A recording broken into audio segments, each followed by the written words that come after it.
So May was the last time I saw my grandmother. She wore this black turtleneck. She loved long sleeves, and she had on a purple skirt. And she didn't want me to go. She smiled at me, and she say, pray. She said, pray every day. My mom was off that day, so she came by and she wanted to see me on the road. And she said, well, Tina, she says, you ain't got to go. She said, you can come down here and stay here for a while. But, she know me. I'm going to go. I said, well, Mama, I got a job offer. I ain't had no job offer. And I says, I want to go. And so she says, well, you don't know nothing about New York City. But she says, I know that you say you want to go and you want to try. So she gave me $500. She gave me $500 and she saw me on the road. She turned her head because, she didn't want me to see her crying. But, I was excited to get on the road. I had already made arrangements to get up there. My first stop was going to go to Connecticut because Connecticut had a YWCA. It was a co-ed place. It was like a hostel. I wasn't scared to stay in something new, in a new place. And so I had already paid it with my debit card for a month, to kind of get me started. And so when I had that in place, I had money to get on the road. And so I was excited. So when I left Sarasota, I got on the road.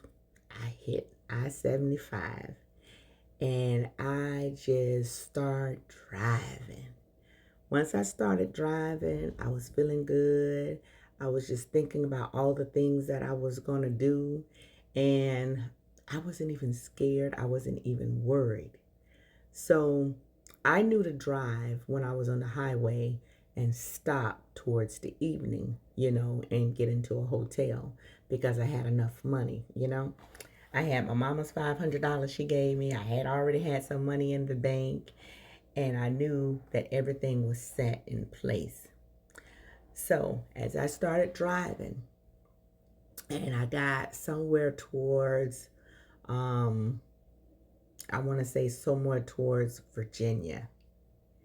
It was when I got up into Virginia, I had a flat tire. That was the first incident. And I says, what in the world? And it was towards dusk time. I was on the highway, and I says, this ain't nothing but the devil. So my mama was calling me, and she says, well, how far you got? And I says, well, I'm here in Virginia. I had to stop because I had a flat tire. So I was far away from the place where the tire shop. So I had to get a tow truck. So when I got a tow truck, they told me to Michelin. It was a tire place, and I had to get Michelin tires. So not only I had to pay for the tow, but I had to pay, they charged me $150 for Michelin tires. And I was a female. I had a little cash. So I went on ahead, called the tow truck, went ahead, got my tire, got back on the road. It was getting dark, so I knew I had to get a hotel. Money started going real quick when you only had just a little bit, okay? So as I stayed, I think it was in the Econo Lodge at the time. And I stayed there overnight, got some rest. I still was excited. I wasn't paying anything else attention. I just said, well, that's just the devil. Everything ain't the devil when it presents itself. Sometimes God kind of tells you some things, but I was too excited. So I stayed in the Econo Lodge for the whole night before I got on the road again. When I got on the road again, I started driving again.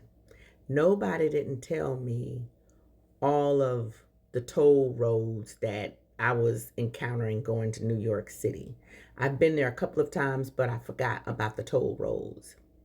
So I started paying. As I start to get into driving, and the money at I think the gas at the time was, I want to say it was like maybe $1.99, $1.89, or something like that. So when I got on the road, I started driving, and I got all the way to Connecticut.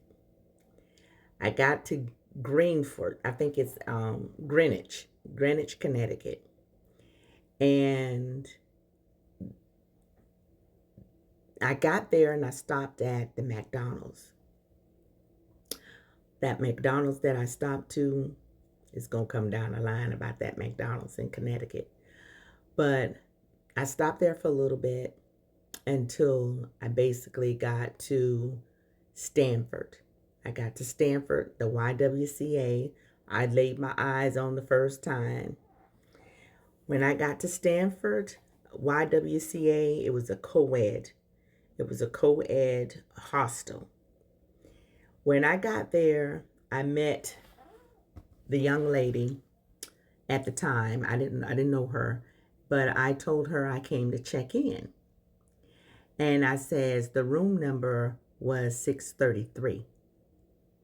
And she says, "Can I get your name?" I said, "Yes, my name is Tina King." And I says, "I paid a month." And I says, "And I'm here to check in. I just got in." So she looked and she says, "I'm sorry, but," she says, "that room is already taken." I says, "Well, I booked it on the phone." I said, "You do have a room 633, right?" So she says, "Yeah, you have a 633, but," she says, "but I don't see no Tina King." I said, "Yeah, but you guys taking my money. I gave you this debit card," and I says, "and I paid my name." She says, "Well, I'm sorry." She says, "But the girl that you probably spoken to," she said, "well, she was new." I says, "But my money was taken out my account, ma'am." So she says, and and so she says, "Well, you know what?" She says, "I don't know what happened, but I'm going to straighten it out and I'm going to get to it." But she says, "But I can't do it tonight because when I got to Stamford, Connecticut, it was at night." So she says, "We're going to look into it tomorrow." She said, "Can you come back tomorrow?" I says, "Well, I'm just coming all the way from Sarasota, Florida, ma'am." And I says, "You got a room 633." And I says, "And I'm on a limited amount of money." And so she says, "Well, I'm going to find out what happened to your money. Maybe she put it to a wrong room." And so she says, "But can we talk to you tomorrow? We can look into this tomorrow." And she gave me the name and whatever. So I says I had no other choice but say, okay.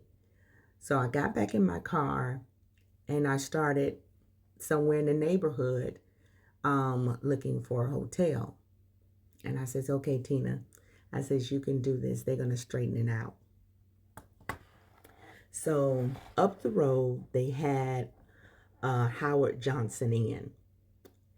Howard Johnson Inn was $118 a night. Up the way, I think it was a Hilton, and that was a little bit more expensive. So, I had a limited amount of money. So, and I says, "You know what, Tina, go ahead and book for the night. You're going to have some money tomorrow because they're going to straighten it out."